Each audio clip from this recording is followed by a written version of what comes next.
حضرت علی نے فرمایا، کوئی تمہارا دل دکھائے تو ناراض مت ہونا، کیونکہ قدرت کا قانون ہے، جس درخت کا پھل زیادہ میٹھا ہوتا ہے لوگ پتھر بھی اسی کو مارتے ہیں۔ زندگی کے ہر موڑ پر صلح کرنا سیکھو، کیونکہ جھکتا وہی ہے جس میں جان ہوتی ہے، اکڑنا تو مردے کی پہچان ہوتی ہے۔ رشتے خون کے نہیں احساس کے ہوتے ہیں، اگر احساس ہو تو اجنبی بھی اپنے ہو جاتے ہیں، اگر احساس نہ ہو تو اپنے بھی اجنبی ہو جاتے ہیں۔ موت کو ہمیشہ یاد رکھو، مگر موت کی آرزو کبھی نہ کرو۔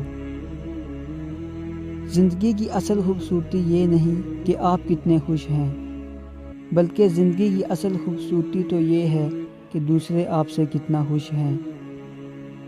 یہ دنیا بھی کتنی عجیب ہے، بے حیا کو خوبصورت، دھوکے باز کو عقل مند اور ایماندار کو بیوقوف سمجھتی ہے۔